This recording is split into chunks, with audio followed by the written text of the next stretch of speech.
Greetings and welcome. My name is Mike Bankhead. I am your host. I am a bass player and songwriter from the Gem City, Dayton, Ohio, and I'm back after a lot of technical difficulties. My guest on today's episode is Holly G from Black Opry. Black Opry is going to be here in Dayton at the Levitt Pavilion tomorrow, August 11th, and I really want you to come to the show. Why? Why is this good for you if you like authentic music? Well, stick around and learn the answer to that question on the You Could Be My Aramis podcast. This episode is brought to you by my brand new EP, I Am Experienced. It's about a month and a half old, and it is all about Black art, Black stories, and Black experiences, and that really dovetails nicely with the content of today's episode. Let's get to know Holly G and Black Opry. Hello there, Holly. Right. Would you kindly introduce yourself for the listeners? I'm Holly G, and I'm the founder of the Black Opry. Very nice and succinct. And what is the mission over there at the Black Opry? So our main mission is to just bring people together, Black people together that like country music. We have now grown into a space that supports artists that make country music. So we do our best to platform those artists in as many ways as we can. And we just want to change the culture of country music to make it more inclusive and more representative of the many people that listen to it instead of the straight white conservative face that we have seen marketed as the face of country music for so long. There's a lot of places to dive into your mission, and I want to start from maybe the point of view that I would have had when I was a teenager. So this is young teenage me talking. That's not our music. Why in the world would you want to? Why is this necessary when that's not music for us? That's what teenage me would say. What would you say to that version of Mike? Well, that was, kind of my understanding of it as well before I started this. But the fact of the matter is, Black people were there at the start of country music. A lot of the early country singers that we think of as the pioneers of country music learned their music from Black people. And so it's just as much our music as it is anybody else. Some would argue maybe even more so. The problem is, like so many things in American culture, once white people got a hold of it, we got pushed out of it. So it's like Black people created it, and then white people took it, commercialized it, and made it to an entire industry that we've not been allowed to be a part of. And so a lot of times in the conversation that we've been having now, people are asked, like, we'll describe it as a revolution, but it's really not. It's a reclamation of something that was already ours to begin with. I like that. And you're from Nashville, right? Perhaps? No, I'm No? from Virginia. I actually just moved to Nashville maybe about 4 or 5 months ago. Okay. When I think about country music, I think about Nashville, and that's why, obviously. Yeah, we all do. That's how I ended up living here. This is so much the epicenter of, especially the business side of country music. But I mean, even that's a myth. There's country music being made all over the country, in all parts of the country. We've even done, very successful shows. Some of our most successful shows have been up in New York. So there's a huge market for this music everywhere. I think the problem lies within the people that are in control of the marketing and advertising for it. They've been able to make so much money by keeping it a closed box that they've ignored all of these different demographics and populations that want to make it and listen to it and just be a part of it. What, Holly, are you telling me that the music business as based in Nashville is not merit-based? Yeah, I think that would be looking for a merit-based section of the music industry in any genre is probably a futile effort.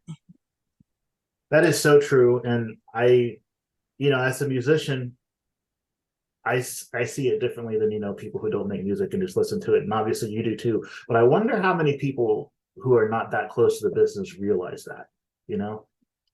Yeah, so little of it has to do with like talent or, actually being good at anything. Everything that I've been able to discover and tap into in the music industry is so relational. And that's been a huge part of our success has just been building these relationships with these people that have power. Because when it comes down to it, the opportunities go to the people within their networks. And it very, very, very little of the time has anything to do with how good anybody is. And we try to, push back against that in the way that we operate a little bit. For example, with our shows, we have a national tour that travels across the country, and when venues book our tour or even festivals, all they have the opportunity to book is a brand, and so they basically give me the freedom and control to say who gets to be put on those stages. And we are very, very liberal with those opportunities as long as you are capable of playing and singing and holding on to a crowd. We are willing to put you on a stage. Even we have different level opportunities. So of course, if you're more experienced, you would get a bigger opportunity, like something like Newport Folk Fest.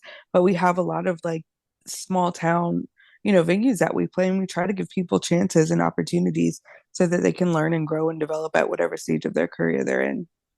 That's awesome. And I'm going to get into that more specifically as it applies to you coming back to Dayton this year, because you were here last year. You'll be back again.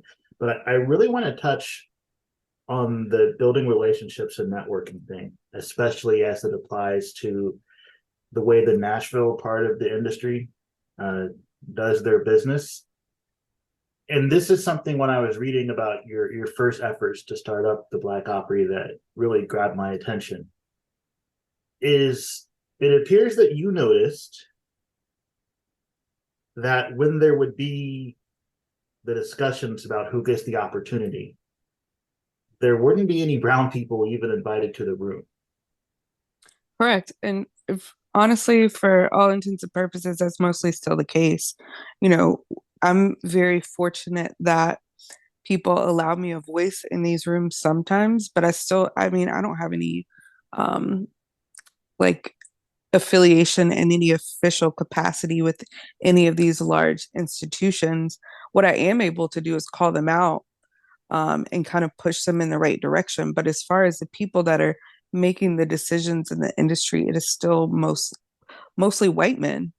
Um, for some reason in Nashville, the diversity efforts tend to stop once white women have been included. It's another thing that we're fighting against and pushing back on. But the people that are making the decisions are not representative of a diverse and inclusive culture, and that's such a huge part of the problem that is going so long without any effort to be rectified. So we're pushing back against that as much as we can as well, and really, really hoping to see more diversity from the executive side of things because that's what's going to make the difference. So when you first started Black Opry, how did you put it together at the very beginning? What was that like? Um, so I had a very small and narrow um, view of what it was going to be at the beginning. It was really just going to be a blog, only because, it was mostly just to alleviate my personal frustrations with the industry. So I was trying to find a small community of like-minded people who also enjoyed the same kind of music I did. And I very quickly realized that what I thought was going to be a small community was actually a very large number of people who felt left out. And so the more people that kind of drew themselves to what we were doing, the more we realized that we had more opportunities to do bigger things. So it just kind of organically snowballed from, it started out as a website, and then we went to Americana Fest that first year and met everybody in person. And then that turned into us doing a tour. And, now that's the bulk of what we do is this huge um, touring review that we run throughout the year. And now we're also like looking into other ways to support the artists and executives and the fans that we want to see represented in this space. So this year we were able to pull off with XPN up in Philadelphia a huge artist residency program where they got, direct mentorship from leaders in the industry and were able to spend a week up in Philadelphia recording at World Cafe, And there's the podcast out about that now that details that whole journey. But, basically my philosophy with the whole thing is if it's not going to negatively affect my mental health, then I don't say no. So anytime somebody brings me an idea or an opportunity, I assess that part of it. And if I feel like I can complete it without, damaging myself too much or, wearing myself out, then we try to go for it. Excellent. The Black Opry Review is stopping by Dayton, Ohio this year. And again, you were here last summer and you're coming back this summer. So, listeners, especially for those of you in the Dayton area, Black Opry Review will be here at the Levitt Pavilion on August 11th. Like most shows, well, like all shows at the Levitt, that show is going to start at 7 o'clock p.m. August 11th is a Friday night. And I want to talk a little bit about the lineup that you put together for this particular show.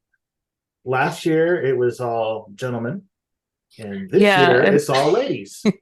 yeah, we're try to be very careful about equity in our lineups, and we try to make sure there's queer representation, disabled representation when we can get it, but definitely gender equality within our lineups. And for some reason, when I was booking that show last year, every woman that we had within our roster was booked that day. So I remember Happens. telling I remember telling the guys like, please enjoy this because it's very unlikely we'll ever have a lineup of all guys again because I really try to avoid that. And it was something that Levitt picked up on as well. And so the way we figured to balance that out was to bring back all women this year. So we've got a really, really exciting lineup coming back. Yeah, I hope I pronounce everyone's name correctly. I probably won't. Larissa J, Mm-hmm, Carmen Diane, Whitney mm-hmm, Monge, I'm going to mm-hmm. guess, Yep. Julie Williams, and Roberta Leah. Roberta Lee, yes. Roberta Lee, sorry. No, all good. Yeah. All of these artists are just really amazing in their own right. Carmen Diane is an artist that has performed a few shows with us here in Nashville, and I think she's done one in Georgia. But she has the like most beautiful voice. Every time I hear she does these runs, which every you'll hear in the audience, like people are yelling out Whitney and Beyonce. She's just got this beautiful tone to her voice. And she plays bass as she sings, which I've never seen before. Well, But that's it's cool. That's what I play. That's my kind of person right there. it's really, really cool the way that she does that. Whitney Monge is also a newer artist that is playing with us. She's actually coming with us to Newport as well, so she will be fresh off Newport once she get there. But she's just a powerhouse vocalist who has been on the music scene for such a long time. She's from Seattle, but she's living in North Carolina now, so we're happy that she's able to travel with us to Ohio. Larissa J is a local artist from Nashville. And Larissa is one of those artists who has done all of the right things. Like she's playing shows 3 or 4 nights a week. She's writing amazing songs. She's networking. She's like busting her ass to do music the right way. And I think that she just needs an opportunity for someone to see exactly how good she is because she is really, really good and just captivating with the way that she tells stories. And then we have Julie Williams and Roberta Lee, who both also will be with us at Newport. These are two artists that have been with us since closer to the beginning.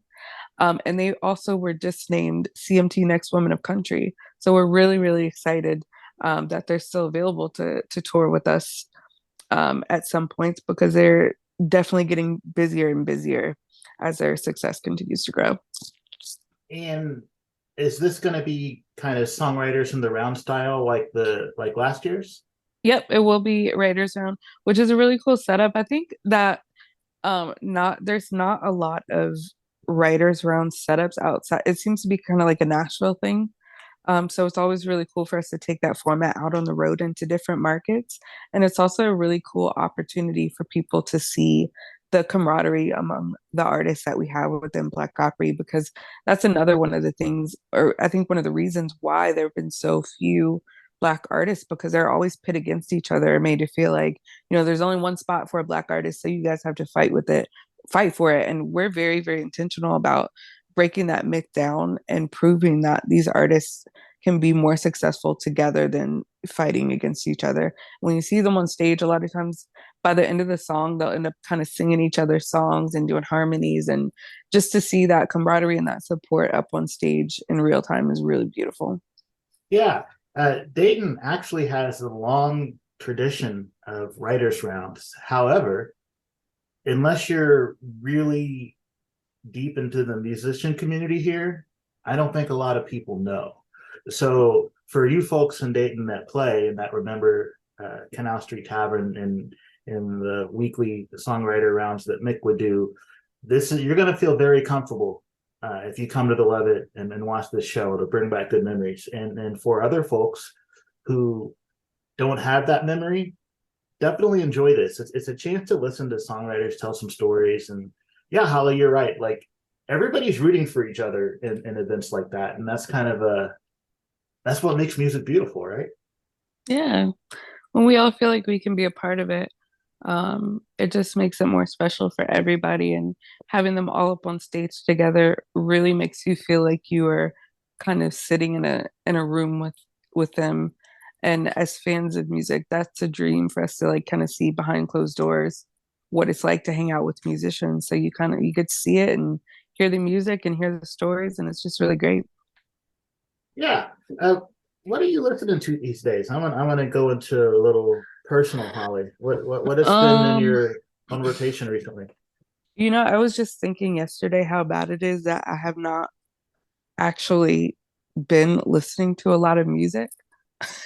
It's really bad because now that it's a job, you kind of don't really have the time to do it as much. Mm, But we are probably 3 or 4 nights a week. We are at shows here in Nashville, trying to catch up with local Black artists to see who's doing what, show support. Um, the other really cool part about my job is that people send me music before it comes out. So Julie Williams, who's on that lineup, she just put out an EP, and she's also been playing some really cool music for us that hasn't come out yet. So she'll probably play a lot of that. Roberta Lee just put a single out that's really good. One of the artists that we work with out of South Carolina, Mel Washington, just sent us some music that is absolutely amazing. I'm really, really excited for that to come out. But then too, I kind of like I have a record player in my room where I kind of like recalibrate. So I've been listening to a lot of like Fleetwood Mac and Florence Welch too, and Hosier, just random stuff that's not country sometimes. They kind of cleanse my palate a little bit. yeah, Yeah, I'm all over the place when it comes to that. that's good. I think especially if we make music, the more the wider music that we take in, it makes what we write more interesting, right? Because we are the sum of what we hear. Um, so now I want to get into the Wayback Machine. I'd like you to think about as far back as you can remember. What's the first song that you can remember hearing in your life? Um, I don't know the exact first song. I remember the first country song I remember being exposed to is Oh, tell "Achy me. Breaky Heart." Oh, that means Uh, you must be a lot younger than me because I feel like that was in the 90s. yeah, yeah, I was born in '89, so I was Okay, yeah. maybe like 5 or 6, and I remember my grandma singing that all the time. That's probably the first musical memory that I can recall of an actual song. Do you still like Achy Breaky Heart? What's that? Do you still like that one? Oh yeah, it's a good song. Okay. That was a crossover hit. It was, and I heard it so much. I cannot tell you how tired of hearing it I was when I was a kid. Oh, I feel like everybody probably was because I mean nobody in my family is a huge country music fan, and that's how I know that it had to be a really big song at the time for my grandmother to know it. Yeah, it was on like just mainstream pop radio, Mm-hmm. which I don't listen to pop radio anymore, but I don't know that there's probably a lot of country artists hitting the billboard or the pop charts maybe. There is one unfortunate one. Oh, don't Um, tell me it's the guy that I'm thinking of. yeah, it's he who shall not be named, but I All you got to think do to be popular is disparage black people. exactly. There's a magic word you can say that will get a lot of the country music industry on your side, unfortunately. But I think as there's a push for more diversity in country music, what's going to happen is a lot of these artists are going to end up um, filtering over to pop radio because country radio just like refuses to budge. That's the one space in country music that has been the hardest for us to make any change. Nobody wants to listen. They don't see that there's any problem. And so we can't make any impact there. And so the women, the queer people, the Black artists, they're all pushing their music into different spaces just so they can survive as artists because country radio will not support them. So I think what's going to end up happening is like artists like, I mean, we've seen with Casey Musgraves and Maren Morris, they kind of push themselves over into pop just because country radio won't support it. And I think that will continue to be a trend. And maybe it will help broaden the scope of the audience for country music by having that music in different spaces. That could be. I think that if you really, especially the stuff coming out of Nashville, if you really break down the songwriting, there's not really anything about the songwriting that says country. It's more about the way that the instrumentation and the vocal approach is done, you know? Like, Mm.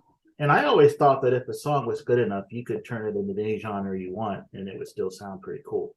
Um, Yeah, and I think that's, true across the board. And that's also a point of contention now for artists is how genre is decided and who's allowed to be in what genre. And once they get assigned to a genre, how do they break out of that? Because it's all very convoluted and some days very, very difficult to understand or to explain. But the fact of the matter is like people that like good music don't really care what you call it. And so the hope is that whatever this music is categorized as, it will find the people that love it. I like that. Yeah, that's so true. All right, so the last of the questions that I ask everybody, the song you remember one is the first one, is a question I stole from another podcast, but I like it. It is, what did your childhood smell like? Mm, this is probably going to be really weird, but like the only thing I can think of is like cheap plastic, like Elaborate. Barbies that, that plasticky like Barbie smell. I feel like all the toys, because I mean, I grew up in like the 90s, 2000s, and I feel like all of the toys back then were made out of this like weird plastic. Like that's all I can think about is like the Barbie smell and like Nerf guns, that kind of plastic stuff. All right. That's really weird, but that's the only real like smell I can remember from back then. That's great. That's why I like that question. No two people have the same answer, and you might get an interesting story out of it. So when Black Opry's out on the road, how many of those shows do you get a chance to go? Are you like on the tour bus with them? Do you get to them all, or 80%, 60%? No, no. When we first started, I was going to all of the shows because I didn't have any experience in the music industry, and I wanted to make sure that if I was sending people to shows and they were asking me questions, I could answer them intelligently. So I went to like the first, I don't know, maybe 30 or so shows to make sure that I knew what was going on. But at this point, I don't. I was working as a flight attendant when I first started this, and I've since quit that job to do this full time. And one of the things that I really enjoy about it is that I get to sit still for a little bit. I think I'm kind Um, of like all traveled out. So I go to ones that are either seem complicated or just the ones I really want to go to, which is really nice. So I went to this year I've gone to we did a cruise. I went on that one. We're doing new nice.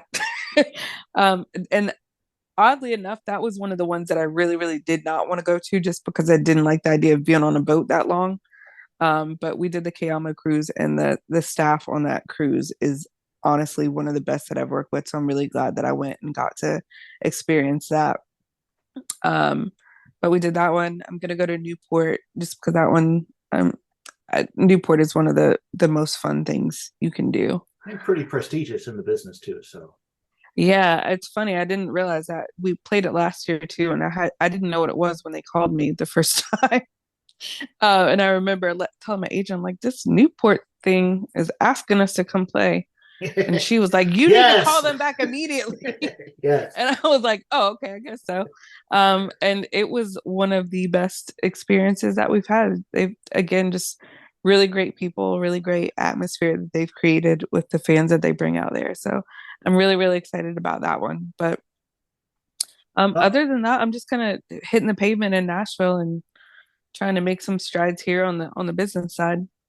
I hope you come to Dayton in August, and the reason is I know you came last year, and I was too chicken to go say hi. I saw you, Oh and no, I you was should like have said I was a little hi. starstruck, and I was like, she's probably real busy, and I didn't want to bother you, and so like now I feel like I missed my chance to meet you face to face. So, Probably because I'm not going back, honestly.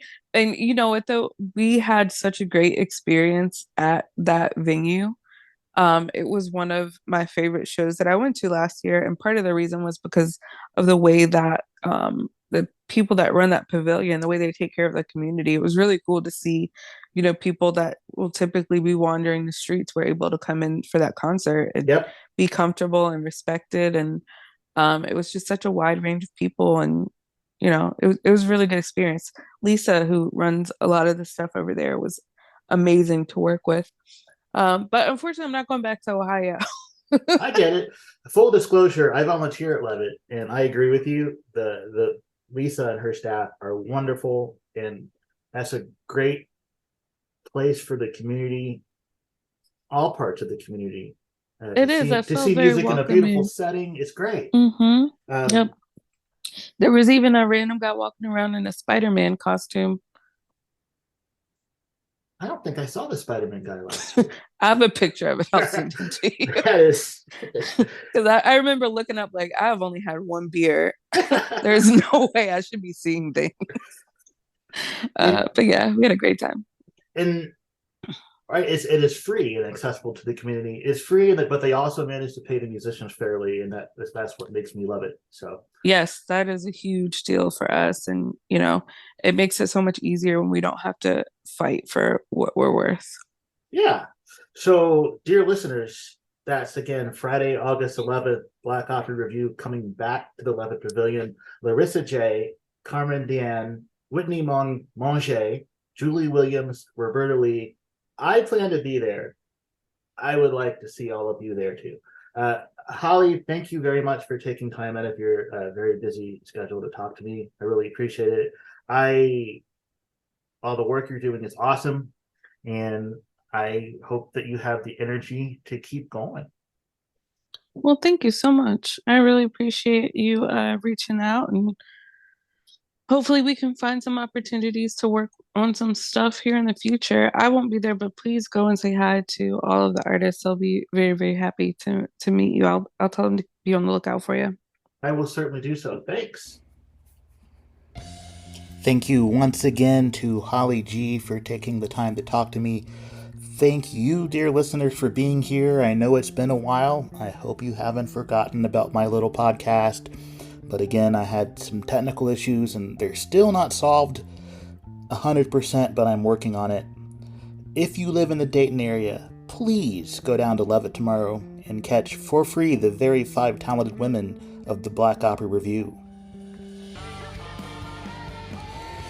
Whether you live in Dayton or not, the show notes for this episode have a lot of links.